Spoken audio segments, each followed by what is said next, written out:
నమస్తే. నేను మీ కుప్ప పద్మిని. ఇన్నాళ్ళు మీ సపోర్ట్‌ని నాకందిస్తూ, మీ ప్రేమని నాకందిస్తున్న ప్రతి ఒక్కరికి కృతజ్ఞతలు. ఇప్పుడు చూడబోతున్న ఈ వీడియో కూడా ఖచ్చితంగా మీకు ఉపయోగపడుతుంది. లైక్, షేర్ అండ్ సబ్స్క్రైబ్ చేసి మీ ఇష్టాన్ని, అలాగే మీ సపోర్ట్‌ని నాకందించండి. అలాగే ఈ వీడియో పట్ల మీ అభిప్రాయాన్ని కామెంట్ సెక్షన్‌లో కామెంట్ చేసి నాకు తెలియజేయండి. నమస్తే. సూర్యోస్మి. నేను మీ విక్రమాదిత్య. ఆరోగ్యమే మహాభాగ్యం, ఆరోగ్యం భాస్కరాధీనం.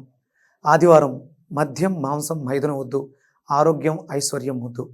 మీరు ఆచరించండి, 10 మందిని ఆచరింపచేయండి. ఆచరించండి, ఆరోగ్యవంతులుగా ఉండండి.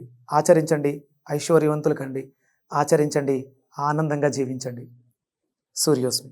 నమస్తే. Welcome to our channel. నేను పద్మిని. ప్రస్తుతంతో పాటు ప్రముఖ ఆధ్యాత్మికవేత్త, సూర్య ఉపాసకులు, sun spiritual society founder Vikramaditya గారు మనతో పాటు ఉన్నారు. మాట్లాడదాం. సార్ నమస్తే. సార్ సూర్యోస్మి తల్లి. ఎలా ఉన్నారు సార్? సూపర్.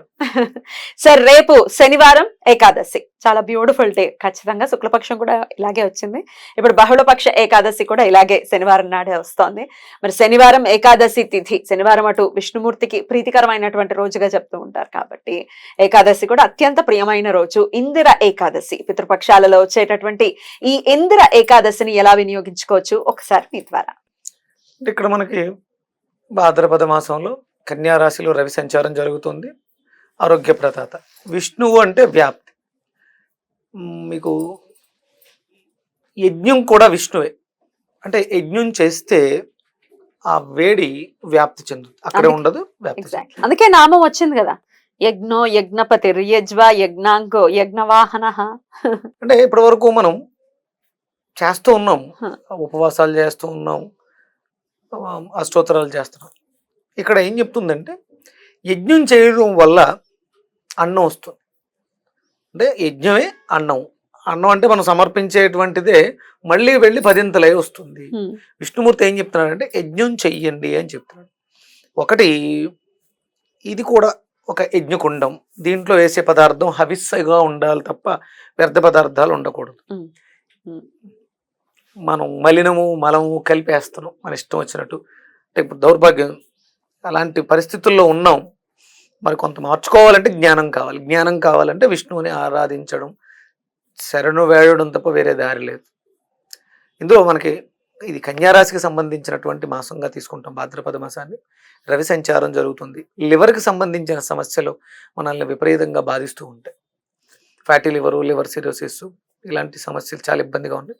అలాగే కంటి సమస్యలు కూడా చిన్నప్పుడే, చిన్నపిల్లలకి చదువుకునే వయసులో పెద్ద పెద్ద భూతద్దాలు, ఈ విపరీతమైనటువంటి టాక్సిన్స్, శరీరం అంతా కూడా వ్యర్థంతో నిండిపోయింది. ఈ మాలిన్యాలన్నింటినీ వదిలించుకోవడానికి మనం భక్తి శ్రద్ధలతో యజ్ఞంగా చెయ్యాలి. యజ్ఞం చేయాలి. మనం చేస్తున్నటువంటి పనులు యజ్ఞంగా చేయాలి. గుర్తుపెట్టుకుని జ్ఞానం కోసం ప్రయత్నం గట్టిగా చేయాలి. అంటే లంకణం పరమౌషధం.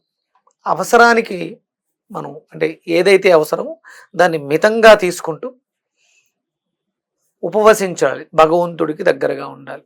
అంటే ఇంతకు ముందు తెలియని విషయాలన్నీ తెలుసుకుంటూ ఉన్నాం. ఏకాదశులు 2 వస్తున్నాయి, గుర్తు చేసుకుంటున్నాం.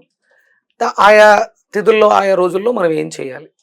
దగ్గరలో ఉన్నటువంటి దేవాలయాల్లో ఏమైనా యజ్ఞయాగాది క్రతువులు జరుగుతుంటే అక్కడికి వెళ్ళి తృణమో ఫణమో సమర్పించి అక్కడ యజ్ఞం చేయించుకోవటం. ఆ దేవాలయంలో జరిగితే అది వ్యాప్తి చెందుతుంది, మన ఇంటి దాకా కూడా వస్తుంది. దాని రేడియస్ ఎంత ఎలాగంటే అమ్మ, మనకి ఇప్పుడు ఎక్కడికక్కడ ప్రకృతి వైపరీత్యాలు జరుగుతున్నాయి. రీసెంట్గా మనకి ఒక 10 days బ్యాక్ యుఎస్లో ఒక ఏరియాలో విపరీతమైన అనౌన్స్ చేసింది గవర్నమెంట్. వాళ్ళు అక్కడ మన వాళ్ళే, తెలుగు వాళ్ళు, ఒక యూనివర్సిటీగా ఏర్పడి అక్కడ ఒక యజ్ఞం చేశారు. 3 ప్రాంతాల్లో చేయటం వల్ల అది డైవర్షన్ తీసుకుని ఆ ప్రాంతం వదిలేసి 200 కిలోమీటర్ల రేడియస్లో వదిలేసి వేరే చోటకి వెళ్ళిపోయింది. ఇప్పుడు ఫ్లోరిడాలో కూడా నిన్న అనౌన్స్ చేయడం జరిగింది. అక్కడ ఒక ఏరియాలో, అంటే ఒకళ్ళే దొరికారు, ఆ ఏరియాలో వాళ్ళతో చేయిస్తున్నారు. దాని రిజల్ట్స్ ఒక 2-3 రోజుల్లో మనకి తెలుస్తుంది. దాన్ని అంటే నరకని మార్చేసుకుంటుంది. ఎక్కడైతే యజ్ఞం చేస్తామో అక్కడ ఆ ప్రాంతం అంతా కూడా సుభిక్షంగా ఉంటుంది. విష్ణుమూర్తి వ్యాప్తి చెంది ఆ శక్తి మనల్ని కాపాడుతుంది అని చెప్పడానికి. ప్రకృతి భీభత్స రూపాన్ని దాల్చే పరిస్థితి ఉన్నా దాన్ని గమనాన్ని మార్చుకుంటుంది. అది అంటే దాని విధ్వంసం అనేది ఉంటుంది.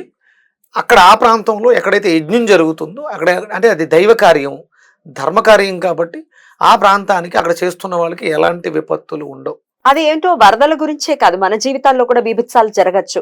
ఆ బీభత్సాల నుంచి బయటపడాలి అని అంటే ఇదే మార్గం. అంత 100%. ఎందుకంటే వేదం చెప్పింది యజ్ఞం చేయమని. యజ్ఞం ఒక్కటే మార్గం. అది భక్తి శ్రద్ధలతో చేయాలి. వైదికంగా మనకు ఉన్నవి అంటే ఇప్పుడు చాలా మంది చాలా చేసేస్తున్నారమ్మా. దశమహావిద్యలని, వారాహి హోమాలని, ఆ హోమాలు తెగ చేస్తున్నారు. వైదికంగా ఏం చెప్పిందో వాటిని పాటించండి. భక్తి శ్రద్ధలతో స్వచ్ఛమైనటువంటి దేశవాళి ఆవునేతిని, అంటే ఏదో హోమం చేస్తున్నావు డబ్బులు ఇస్తున్నావు, ఏం చేస్తున్నారు, ఘృతం ఏంటి అని కూడా ప్రశ్నించాలి. చూసుకోకపోతే ఇప్పుడు మనకి లడ్డూల్లో కల్తీ జరిగినట్టు హోమాల్లో వేసేటువంటి హవిస్ మంచిది కాదు అనుకున్నప్పుడు సత్ఫలితాలు రాలేదు అనేది ఉండిపోతుంది. అంటే చాలా చేసేస్తున్నాం మనం శ్రద్ధగా. కొంచెమే ఇప్పుడు నేను ప్రతిరోజు చేస్తున్నాను, నాకు సుమారు ప్రతిరోజు హోమానికి ఒక 100 గ్రాముల ఆవునే సరిపోతుంది. కేజీలతో చేసేయాలి, దానికి అద్భుతమైనటువంటి ఫలితాలు చూస్తున్నాం.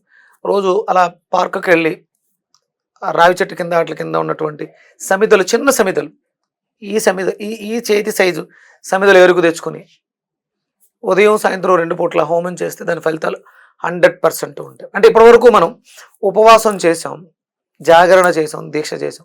ఇప్పుడు ఇది యజ్ఞం చేయవలసినటువంటి సమయం. ప్రకృతిలో చూస్తున్నాము విజయవాడ ఇబ్బందులు. అంటే మరి మీరు అనొచ్చు అక్కడ చేస్తున్నారు కదా అమ్మవారి విశేషంగా జరుగుతున్నాయి, పొరపాట్లు జరుగుతూ ఉండొచ్చు. అందుకని ఎవరికి వాళ్ళే శ్రద్ధగా చేయటం మొదలు పెడితే మార్పు వస్తే, ఆడంబరంగా కాదు భక్తి శ్రద్ధలతో చేయాలి. యజ్ఞం పర్ఫెక్ట్ గా జరిగితే రిజల్ట్స్ ఉంటాయి. ఇక్కడ నుంచి అంటే విష్ణుమూర్తి అంటేనే యజ్ఞం, విష్ణుమూర్తి అంటేనే వ్యాప్తం. కాబట్టి వ్యాప్తించడానికి ఏం కావాలో అవన్నీ మనం చేయాలి.